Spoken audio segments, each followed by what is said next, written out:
Alors, bienvenue dans cette nouvelle vidéo. On va entamer la partie association des impédances. Alors, normalement, l'association des impédances est une pratique qui est utilisée pour déterminer le comportement d'un circuit électrique, bien sûr en fonction des impédances.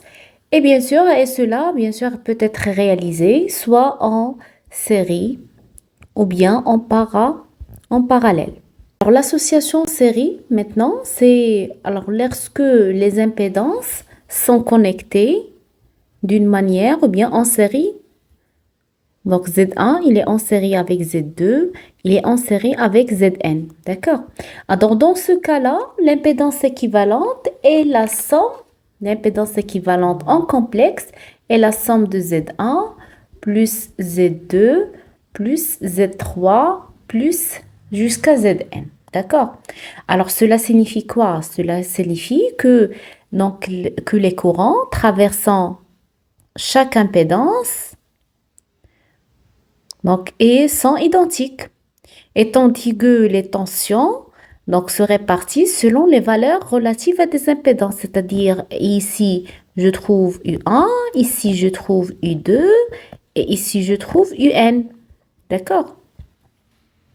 Donc, la formule pour calculer l'impédance totale dans une association série est simplement la somme des impédances individuelles. Alors, je vais commencer par U égale à U1 plus U2 plus U3, etc. Donc, la valeur U1, U1, c'est la tension soumise à Z1. Alors, c'est-à-dire c'est Z1 et fois I plus Z2 fois I plus Zn fois I. C'est-à-dire que Z équivalente en complexe. Toujours, on travaille avec la notation complexe. Donc, c'est la somme des Z, des ZI. D'accord? Alors, l'impédance équivalente s'écrit de la façon suivante. Donc, Z, elle est égale, il contient la partie réelle plus J fois la partie imaginaire. D'accord? Alors, dans le cas où vous avez une association en série, donc cela peut être utilisé pour analyser les circuits électriques, bien sûr, qui comportent les résistances, les inductances, les capacités qui sont connectées en série. Alors maintenant, dans le cas où vous avez une association parallèle, alors des impédances, donc c'est-à-dire les composants sont connectés de manière à ce que les bornes soient toutes connectées au même point de la tension, voilà. Et donc toutes les impédances sont soumises à la même tension, ils ont parcouru par un courant différent.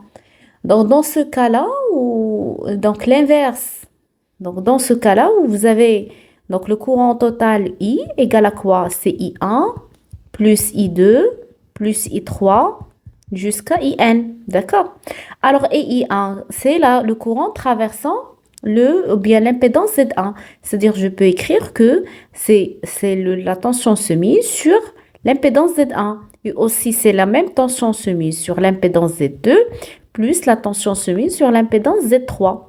Donc, qu'est-ce que je peux tirer de ça? Je peux tirer alors, 1 sur Z équivalente égale à quoi? Égale la somme des 1 sur ZI. D'accord? Alors, c'est-à-dire l'inverse de l'impédance totale est la somme des inverses des impédances individuelles. D'accord? Donc, la formule, elle est là, donc pour calculer l'impédance dans une association parallèle. Donc, cette approche, elle est utilisée aussi pour analyser les circuits électriques, alors qui comportent les résistances, les inductances et les capacités qui sont connectées en parallèle.